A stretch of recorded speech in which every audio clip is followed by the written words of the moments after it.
it is archery bear season, and myself and my buddy Bobby are up here on top of one of the prominent ridges in eastern Kentucky. He's back there working this big oak flat, and I'm going to continue out the ridge for a mile or two and find another area. So we're kind of working different areas. Bobby actually shot a bear right here last year with his recurve. It was cool. It's one of the coolest things I've ever done. But basically, acorns are thick. I don't expect the bears to be moving a lot.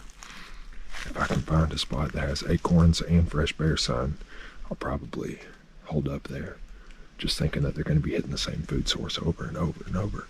Basically, my plan is to slowly work in glass until I find a spot that looks promising, and if I find a spot that looks promising, I'll stay there. I'm just going to slowly move along this ridge and be looking for bears and bear sign. It's just a matter of getting a legal bear or a good bear that I'd be happy with within range.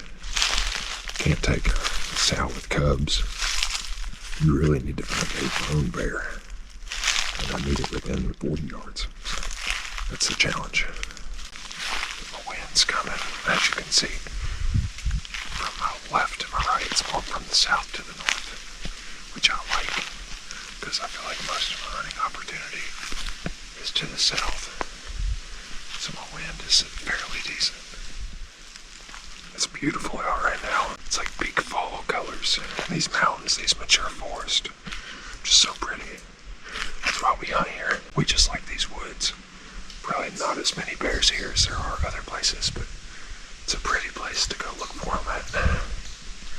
I'm about two miles in right now. I'm just gonna keep cruising.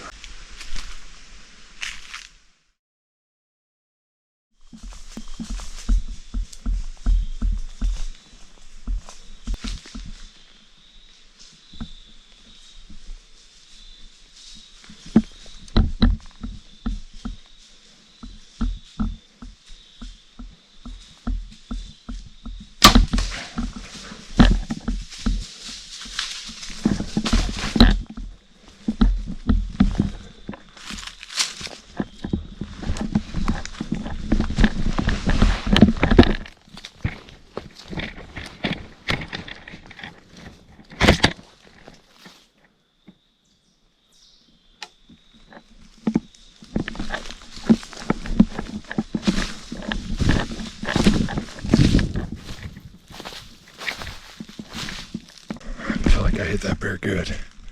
He piled up and rolled pretty good, and then he only went like 20 yards, and then he stopped and looked around. And him stopping to look around made me think I didn't hit him good, but the arrow looks pretty good. I'm gonna creep up there. I'm gonna see if I can find blood, and I'm gonna creep up there. The way he stopped, I thought I'd get a second arrow in him. If I could have gotten my arrow quicker, I could have. I'm gonna walk up this to the top of this ridge and see what I see. So I was not exactly sure where that bear came up this hill at, but when I got up here to the road, I started finding blood. Here's my arrow.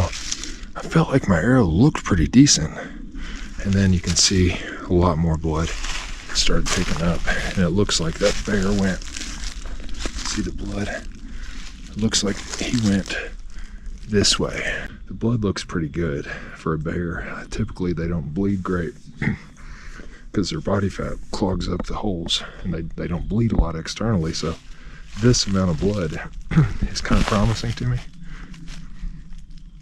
Last year my buddy Bobby, who will come help me probably, shot a bear, and it was the hardest blood trail ever, and that was a fatally hit bear. So I don't expect a lot of blood, but this is not bad right here. So I'm just gonna grab my bow and I'm gonna creep up that way.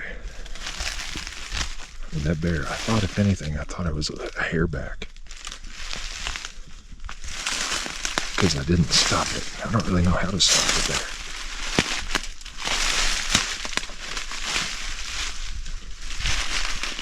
Just gonna try to follow blood. There, here. When I was sitting there on the road looking at the blood, I thought I heard something over this way, and I thought I heard two things. I thought I heard some leaves and twigs, and I also thought I heard a noise. So this direction is good.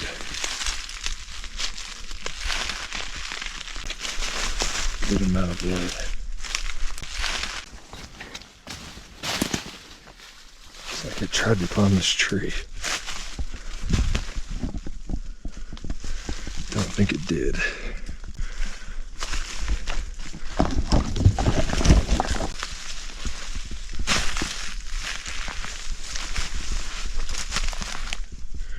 It's right there. Head still up. Right there.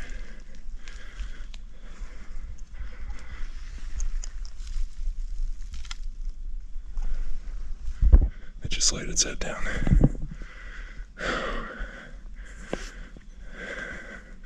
It's my first bear. I've been coming out here and hunting since 2010. It is 2026.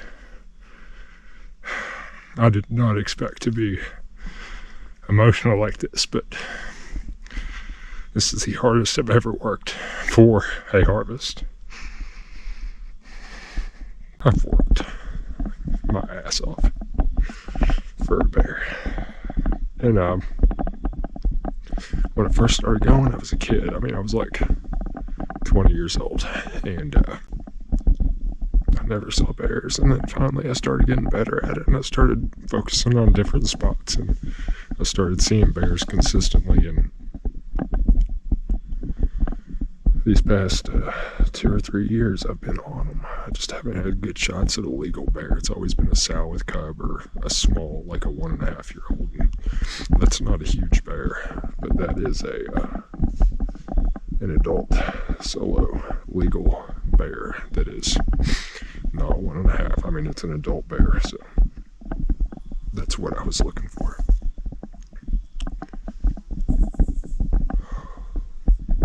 Man, that is like a lot of work, and it just came together so quick.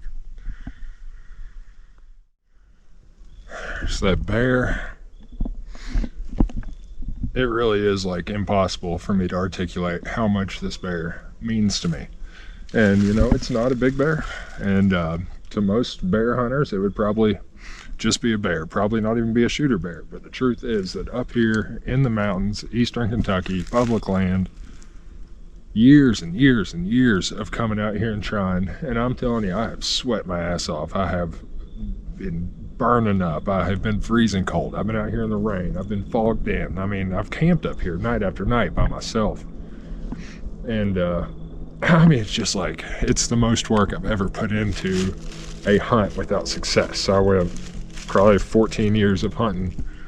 I missed 1 or 2 years. I probably went 14 years of hunting without success, and every single year I just got more determined and more determined and more determined, and it got to the point where I was just running myself like almost to death up here. 15 miles, you know, in a day, 20 miles in a day.